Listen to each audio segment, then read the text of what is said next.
The Saxon Scope had the chance of a lifetime, a chance to sit down with renowned chimpanzee expert Dr. Jane Goodall. Her groundbreaking research in the relationships of chimpanzees has led the way for Disney's new movie Chimpanzee, which is now in theaters. Now, from England to Africa to the halls of Langley, Dr. Jane Goodall. What was your specific role in the production of Chimpanzee? Right from the beginning, Disney were talking to me and saying, you know, they really hoped that they could get me behind the idea of the movie and help them to promote it. What have you seen out in the field through your research, some of the most incredible things or strangest things that you've observed through the years? Well, we also have seen the inter-community attacks, and they're very vicious. And how every male who wants to make it to the top, some do, some don't, but if they do, they all have their different strategies. Some are intelligent and usually rule for about, 6 years or so, average. Some do it by brute force, and they don't last more than a couple of years, if that, because you've got to be smart to rule successfully. What do you think for a chimpanzee defines a bad mother? A bad mother is one who is not very patient. She's either overprotective or she's a bit sort of callous and doesn't care. She's not very playful, but the most important thing is that she is not very supportive. One more question, because I know we have many vegetarians in this school, and I have heard that you were a vegetarian yourself. What is your advice as far as going out and actively being a vegetarian successfully? Well, I think you have to have a reason as to why you're vegetarian. And there are two main reasons. Well, no, three actually.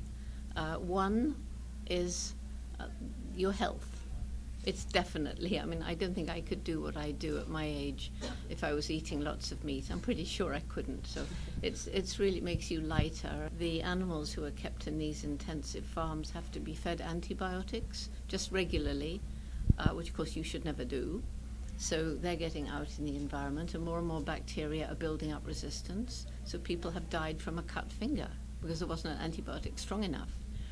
So that's one, human health. Two is just sheer cruelty. The cruelty of the way they keep those animals, the way they transport them, and very often the way they kill them, or they don't kill them properly the first time around. And then finally, because you're giving these animals in the intensive farms food they never should eat. Why would a cow eat sheep's brains? Now, I have to ask, who is this? If you could just tell me a little bit about that. All right. Mr. H is a mascot. He was given to me by a man called Gary Horn. That's why it's H. But of course H stands for hope too. Anyway, Gary Horn went blind when he was 21, decided to become a magician. Everyone told him, you can't be a good magician if you're blind. He said, I can try.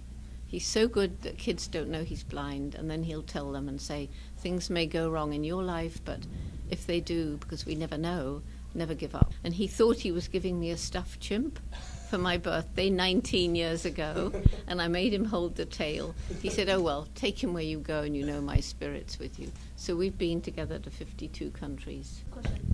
Here at Langley, AP Environmental Sciences is a very popular course. For those students interested in pursuing a career in activism or environmental studies, what would be your advice for them? Well, I think there's absolutely no point in planning a career in that direction unless you find a passion. If you're not really interested in something, you'll be a lousy activist because you won't really feel it in your heart. Nor will you be able to keep up the pace because it's pretty tough. And if you're in it just for money, then forget it. So I think the worst thing that a young person can do is go into a job simply in order to get money.